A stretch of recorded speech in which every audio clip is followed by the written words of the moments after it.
Jangan benturkan antara takbir dengan la ilaha illallah dengan Pancasila. Kenapa? Karena yang memperjuangkan Pancasila, yang memperjuangkan NKRI adalah mereka dulu yang meneriakkan Allahu Akbar mengusir.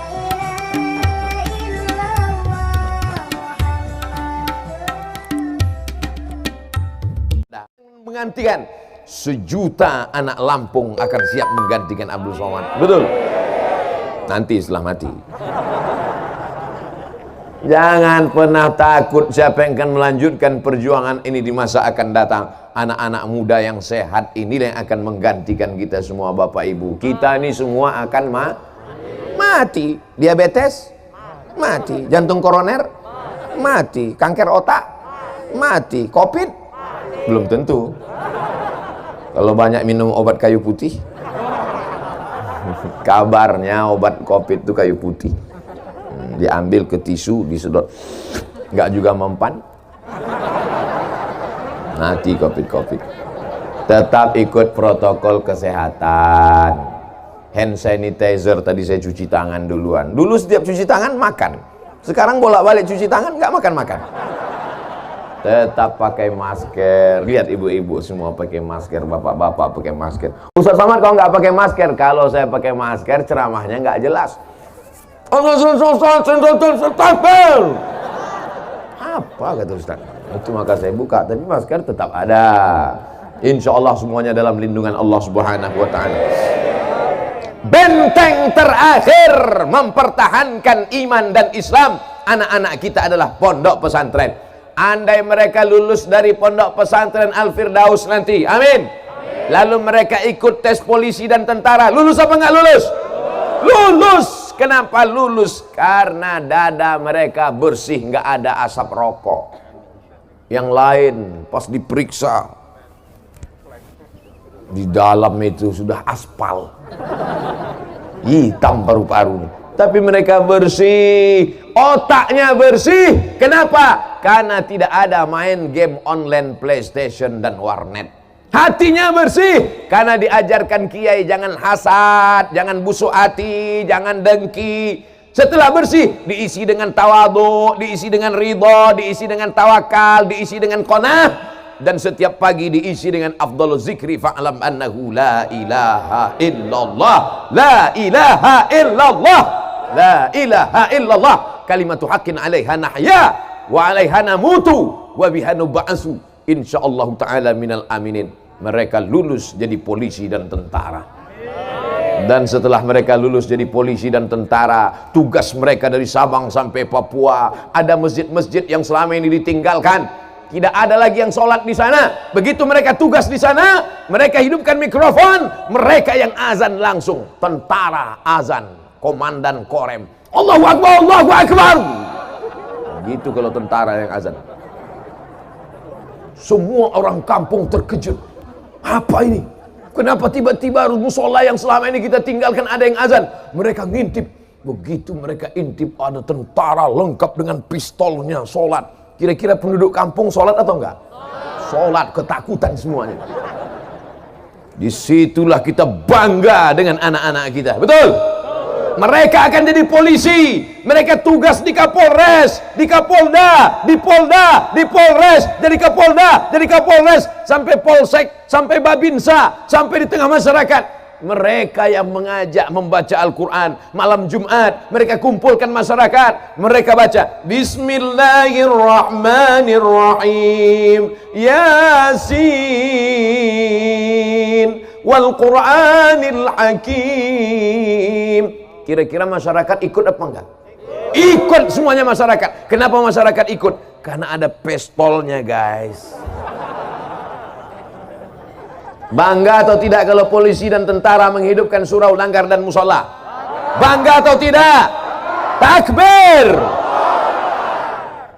Tetap cinta negara kesatuan Republik Indonesia. Jangan benturkan antara takbir dengan la ilaha illallah dengan Pancasila. Kenapa? Karena yang memperjuangkan Pancasila, yang memperjuangkan NKRI adalah mereka dulu yang meneriakkan Allahu Akbar mengusir Belanda. Betul?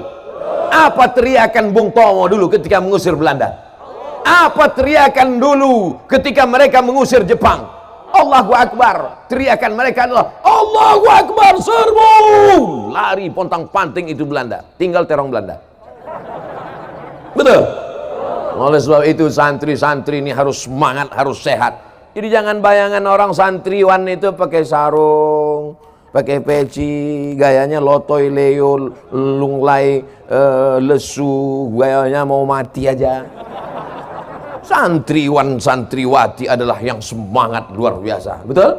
Sehat luar biasa. Nahu mantap, sorob mantap, balaghah mantap, ma'ani mantap, mantik mantap, bayarnya apalagi, tafsir ulumul Quran, tajwid arun qawafi, ulumul hadis, mustalah hadis, rijalul hadis. Tapi juga dalam kepalanya fisika, kimia, biologi, matematika, bahasa Inggris. Betul?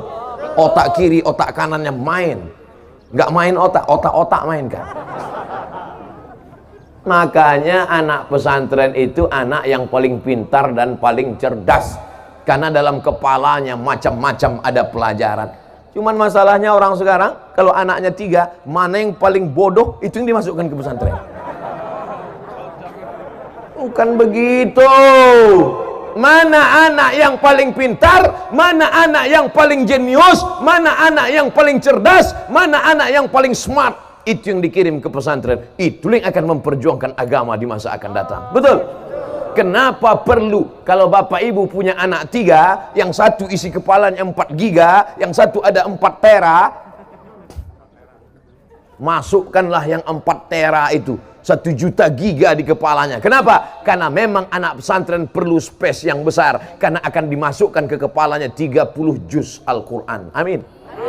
Akan dimasukkan ke kepalanya Sahih Bukhari 7.275 hadis. Nanti setelah itu akan masuk dalam kepalanya Musnad Ahmad bin Hanbal 40.000 hadis. Sehingga anak-anak ini ketika dipejamkan mata, nampaknya Al-Fatihah, Al-Baqarah, Ali Imran, An-Nisa, Al-Ma'idah. Bukan macam kita, begitu pejam kepala, nampak ayam pop. Saudaraku yang dimuliakan Allah Subhanahu wa taala, siap memasukkan anaknya ke pesantren? Siap berpisah dengan anak-anaknya? Bapak yang bilang siap, ibu belum tentu.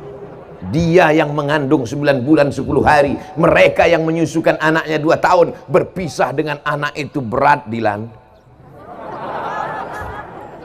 Berat atau enggak berat, Bu? Berat. Tapi kalau ibu menyerahkan anak ke Al-Firdaus, serahkan dengan kiai. Pak Kiai, ini anakku, tolong didik, ajarkan dia la ilaha illallah, ajarkan dia sunnah Rasulullah, ajarkan dia menjadi pemimpin bangsa. Jangan tinggalkan anak di pesantren dengan uraian air mata. Siap? Tepuk bahunya. Selamat tinggal anakku, belajar yang betul, kau akan jadi pemimpin bangsa. Ibu akan pulang ke rumah. Gitu. Ini meninggalkan anak. Jangan nangis di depan anak.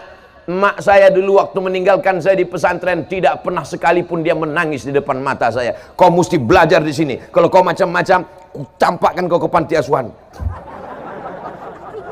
Kau mesti belajar di sini. Kau mesti serius di sini. Kau mesti betul di sini supaya kau jadi orang. Ku tinggalkan kau di sini supaya kau jangan jadi hantu.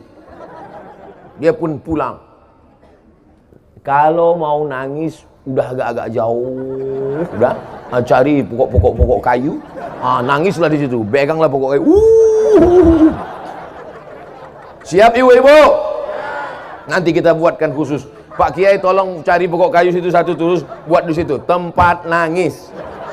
Jangan nangis di pesantren, jangan nangis di pintu pesantren. Dan anak-anakku jangan cengeng, jangan nanti sore-sore tiba-tiba galau. Pergi ke depan sawah.